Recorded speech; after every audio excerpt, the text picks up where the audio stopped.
most extreme case at the individual level was probably Angelo Mozillo. Mozillo is worth about $500 million, and about 140 million of that came from the last year of Countrywide's existence, when Countrywide was going down very fast, and it's extremely clear that he knew it. And so what he did was he had Countrywide as a firm borrow $2 billion, use the $2 billion for stock repurchases to prop up Countrywide's stock price, and sell $140 million of his own stock while that was going on. He recently paid a $67 million, or he recently agreed to pay a $67 million fine. One of the very, very few cases brought against an individual as a result of the crisis. He still has a net worth of over $300 million after paying the fine. And this kind of thing, is found throughout the system. Stan O'Neill is another case. Stan O'Neill was allowed to resign rather than being fired, and as a result of being allowed to resign, was allowed to take $161 million of deferred severance, $31 million of which was in cash, from Merrill Lynch. John Thain, who I know personally, who I've known for quite a while, got a sign-on bonus when he joined Merrill Lynch in 2007, a sign-on bonus of, I believe, $50 million in cash. And those kinds of compensation structures, were the rule. Then finally, the boards of directors.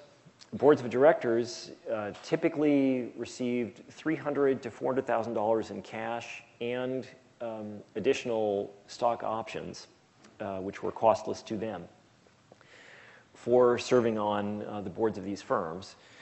And in their case, there was not even a very significant stock ownership relative to their cash compensation. And many of the people on these boards were, rather decorative. People have gone through the boards of directors on these firms, and it's not impressive. Jimmy Kane was probably the single most extreme example. He was the former CEO of Bear Stearns, had retired as CEO, was the chairman of Bear Stearns when it collapsed, and he literally, it's rather remarkable, he literally spent the period immediately before and during Bear Stearns' collapse in March of 2008 at a bridge tournament in Chicago, doing two things: playing bridge with the two Italian professional bridge players who he pays $500,000 a year to play bridge with him, and smoking large quantities of marijuana, which he is widely known to do, which is, I invite you to Google Jimmy Kane marijuana bridge and see what you find. So given that, and there's a lot more of that sort of thing that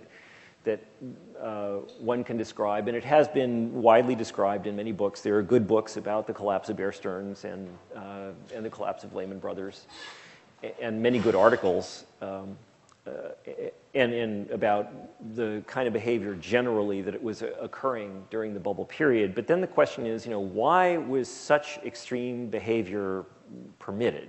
That's the kind of first, at least to me, kind of interesting question about this. And so you have to conclude that there was some kind of, very, very complete abdication on the part of the regulatory system. And that extends, the final point on this is criminality and the lack of prosecution of criminality. That, let me go into that for a second, not because this was a major part of the financial crisis, but because this is something that illustrates how extreme the situation could have become.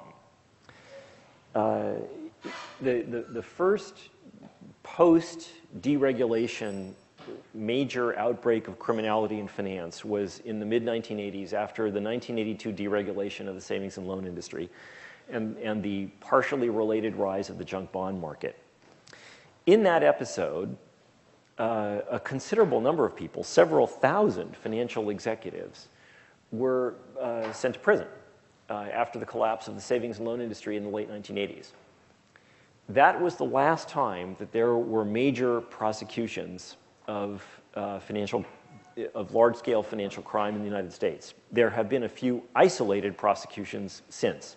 Enron, WorldCom, and Arthur Andersen, the senior executives of those firms, were prosecuted and sent to prison. But the more interesting is and more indicative of where the financial system had gone and where the regulatory apparatus in this country had gone was what happened with these other cases. So do people know about UBS's use of fraud to protect tax evasion? How many people do not know about what UBS did in that regard? Okay, so UBS, very large Swiss bank, had a large wealth management department, which about a decade ago began cultivating American clients, not just American clients, clients worldwide, wealthy private clients. And it began as a marketing tactic. It began promising them that it would help them evade taxes. And this was done by the very top management of UBS, who eventually were caught. And the former head of the wealth management department of UBS is now a fugitive. He's been a fugitive for several years. He hasn't been caught yet. He's been indicted. Several others have been caught and imprisoned. It's not clear exactly how many U.S. clients this involved, but it is estimated to be in the neighborhood of 25,000. UBS has now promised to provide the names of several thousand of these people after very complicated negotiations between the United States government and UBS and the Swiss government, and has signed a deferred prosecution agreement and paid a $780 million fine. The Iranian money laundering activities of Credit Suisse, Barclays, and Lloyd's in the United States are perhaps an even more extreme example. All three of those banks engaged in a 5-year-long, quite elaborate scheme to evade U.S. sanctions on Iranian financial transactions. And they laundered money for a large number of Iranian government organizations, including Iran's nuclear energy program and the Aerospace Industries Association organization of Iran, which is in charge of Iran's ballistic missile programs. And all three of those banks were caught, and all three of them signed deferred prosecution agreements, paid fines, promised not to do it again, and that was the end of it. And now I'm going on about this because there is something kind of revealing about this. If there is any zone where you would think the United States government would get serious about financial crime, it would be the use of the United States financial system in regard to Iran's nuclear program. You know, it's difficult to imagine any policy issue that would be, kind of more clear and more sharply defined than that one with regard to the way the United States defines its national security interests. And in fact, individuals who have violated the U.S. sanctions against Iranian financial transfers have in fact been sent to prison. But in the case of these three banks, no individual was prosecuted, and in fact the banks were not even fully prosecuted. They signed deferred prosecution agreements, which basically say, if I agree to do the following things, my prosecution will be suspended, and if I violate, my kind of pre-probation, then the prosecution can be resumed.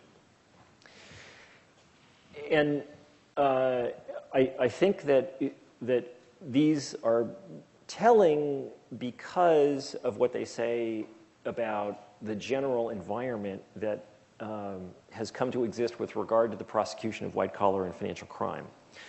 This is something that somebody at MIT has written about in a very persuasive, I think, and eloquent way. Simon Johnson is a prominent economist who's in the Sloan School. And he wrote an article in The Atlantic, which was published in, I think, April or May of 2009, called The Quiet Coup, which is about the rise of the financial system as a political force in the United States. And I commend it to you. It's a really quite remarkable article, and I think that it's got a lot to do with what happened, as Simon, I think, would agree. I had breakfast with him this morning, actually. We discussed these things. And what, in fact, occurred is that the financial services industry, as it rapidly consolidated and concentrated, became the dominant source not only of corporate profits, but of corporate campaign contributions and political funding in the United States. Investment banking in particular has always been closely connected to American national politics for a variety of historical and other reasons. And as investment banking consolidated from a large number of small firms to a small number of extremely large firms and grew, its campaign and political spending grew astronomically, and it also exchanged personnel with the federal government even more intensely than it previously had. Two Treasury secretaries recent Treasury secretaries have been CEOs of Goldman Sachs, Robert Rubin in the Clinton administration and Henry Paulson in the Bush administration. And many other senior personnel have come back and forth between those two sectors. The consolidation of the industry would have occurred, I think, and I think this is a generally held view, would have occurred to some extent even absent political impulses and deregulation, because the rise of information technology and the internet was consolidating or integrating many previously disparate financial markets and institutions. So there was going to be the rise of nationwide and global financial institutions. However, their actual political effect and their actual scale and profitability, I think, were deeply entwined with their political spending. Now, I will return to the economics discipline in a minute. Alongside the financial sector's spending on the political system, there arose in parallel its spending on the academic system, and particularly the economics discipline, and it's quite large-scale spending. Let me talk about that now. So the top bullet, all of the people there are people who've played very senior roles in federal policymaking, and who are prominent economists, and who also have very deep ties to the financial services sector. Larry Summers has made somewhere between $20 and $40 million, we don't know exactly how much, primarily from hedge funds and investment banks. Martin Feldstein, who was the chairman of the Council of Economic Advisors in the Reagan administration, and for a 30-year period just ended was the president of the National Bureau of Economic Research, was on the board of AIG for a 20-year period ending about a year ago. Laura Tyson still is on the board of Morgan Stanley, has been on the board of Morgan Stanley since shortly after she left the Clinton administration, where she was director of the National Economic Council. Frederick Mishkin, we've already discussed.